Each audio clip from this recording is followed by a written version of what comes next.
Hello guys, কেমন আছো? আশা করছি ভালো আছো। আজকে আমি তোমাদের জন্য খুব সুন্দর একটা টেস্টি আচার রেসিপি নিয়ে এসেছি। আশা করছি একদম প্রত্যেকের ভালো লাগবে। যারা মিষ্টি আচার খেতে পছন্দ করো না তাদের জন্য, তাদের কথা মাথায় রেখে বেসিক্যালি আমি এই লঙ্কার আচারটা নিয়ে এসেছি। দেখো, সবুজ লালে দেখতে কিন্তু খুব সুন্দর লাগছে। এজন্য আমি কিছু সবুজ লাল এরকম লঙ্কা নিয়ে নিয়েছি। একটা লেবু লাগছে হলুদ, লবণ, আর কালারের জন্য নিয়েছি কাশ্মীরি লঙ্কা গুঁড়ো, আর নিয়েছি মেথি, মৌরি, জিরে, সর্ষে। তো আমি কিভাবে কি ইউজ করছি মশলা তোমরা সেটা দেখতে থাকো। এদিকে প্রথমে যে লঙ্কাগুলোকে একটা গামলায় জল নিয়ে এভাবে লঙ্কাগুলোকে ভালো করে ধুয়ে নিতে হবে। দেখো, লঙ্কাগুলো কিন্তু আমার ভালো করে ধোয়া হয়ে গেছে। এভাবে একটা ছাঁকনা দিয়ে আমি লঙ্কাগুলোকে জল ঝরিয়ে তুলে নেব। তো এভাবে ছাঁকনা দিয়ে কিন্তু আমি জল ঝরিয়ে সব লঙ্কাগুলোকে তুলে নিলাম। এরপর লঙ্কাগুলোকে কিন্তু খুব ভালো করে মুছতে হবে। এর জন্য দেখো, একটা কাপড়ের মধ্যে আমি লঙ্কাগুলোকে ছড়িয়ে দিলাম, মানে একটা টাওয়েলে। তোমরা যে কোনোভাবে যে টাওয়েল বলো, কাপড়ে বলো, দিয়ে মুছে নিতে পারো। তো এইভাবে টাওয়েলে ভালো করে মুছে নিলে যাতে জল যাতে না থাকে। আর এদিকে আমি মশলাটাকে গুঁড়ো করে নেব। প্রথমে দিয়ে দিলাম 2 চামচ মৌরি, 1 চামচ সাজিরে, আর হাফ চামচের কম মেথি, 1 চামচ সর্ষে। এই তো 4টে মশলা এখানটা দিয়ে দিলাম।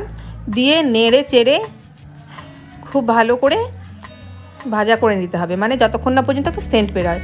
তবে লো ফ্লেমে কিন্তু ভাজবে, না হলে কিন্তু মশলাটা পুড়ে যেতে পারে। পুড়ে গেলে একেবারেই ভালো লাগবে না। একদম লো ফ্লেমে দেখো নেড়ে চেড়ে কিন্তু আমি মশলাটাকে ভেজে নিচ্ছি। তো মশলার থেকে কিন্তু আমার খুব সুন্দর একটা সেন্ট বেরোচ্ছে। এই সময় আমি গ্যাসের ফ্লেমটা অফ করে এই গরম কড়াইয়ের মধ্যেই আর একটুখানি নাড়াচাড়া করে নেব, যাতে করে আরেকটু ভালো করে ভাজাটা হয় আর যাতে না পড়ে, সেই জন্য কিন্তু আমি গ্যাসটা অফ করে দিয়েছি। আর এই গরমের মধ্যেই মশলাটাকে রেখে দিয়েছি। তো দেখো বন্ধুরা, মশলার কিন্তু কালার অনেকটা চেঞ্জ কিন্তু হয়ে গেছে। তা আমার মশলাটা ভাজা হয়ে গেছে। এবার আমি মশলাটাকে হাফ গুঁড়ো করে নেব, মানে হাফ ডাস্ট করে নেব। এদিকে হাতে আমি লাগিয়ে নিচ্ছি একটু সরষের তেল।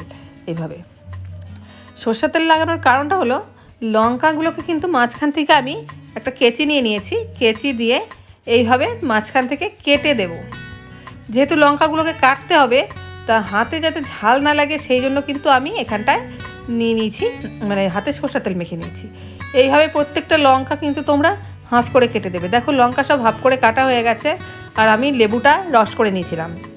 লেবুর রসটা দিয়ে এইভাবে লঙ্কাটাকে মাখতে হবে, যাতে হাত না জ্বলে বা কম জ্বলে, সেই জন্য কিন্তু ভালো করে সরষের তেল মাখবে। এইবার এই লঙ্কাটাকে রোদ্রে আমি একবেলার জন্য শুকাতে দিলাম। আর তেলটাকে এখানে আমি 2 কাপ মতো সরষের তেল একদম ভালো করে ফুটিয়ে আমি 2 ঘন্টা মতো ঠান্ডা করে নিয়েছি।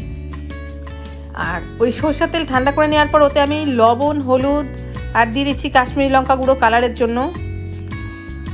এবারে দিয়ে দিচ্ছি যে মশলাটা আমি গুঁড়ো করেছিলাম, সেই মশলার গুঁড়ো দিয়ে তার মধ্যে আমি শুকিয়ে রাখা লঙ্কাটা দিয়ে দিলাম।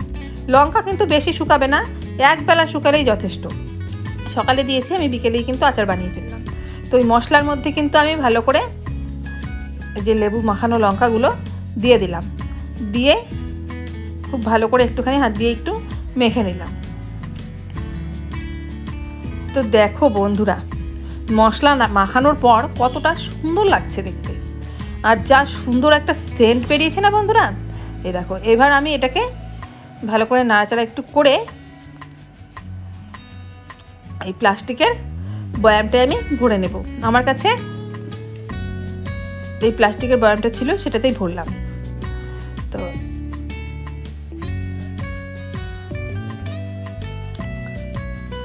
দেখো, আমি পুরোটা খুব ভালো করে কিন্তু এখানটায় ভরে নিয়েছি। দেখো দেখতে কতটা সুন্দর লাগছে বন্ধুরা। আর এইভাবে দেখো, আমার লঙ্কার আচার কিন্তু পুরোপুরি কমপ্লিট হয়ে গেছে। তোমাদের দেখিয়ে দিচ্ছি, দেখো চারপাশে একটু ঘুরিয়ে দেখিয়েও দিলাম। আর দুর্দান্ত একটা সেন্ট হয়েছে, প্রচণ্ড টেস্টি হয়েছে খেতে। এটাকে না তোমরা আরও 2 দিন একটুখানি রোদ দিয়ে দেবে। দেখো, আরও 1 দিন রোদ দেওয়ার পর কতটা মজে গেছে, দেখতে পাচ্ছ তো। এটা ভাত বলো, রুটি বলো, যার সাথেই খাও দুর্দান্ত লাগবে। আর লেবু দেওয়ার কারণে এখানে কিন্তু ঝাল অনেকটা কমে গেছে। তো কেমন লাগলো আমাকে কিন্তু অবশ্যই জানিও।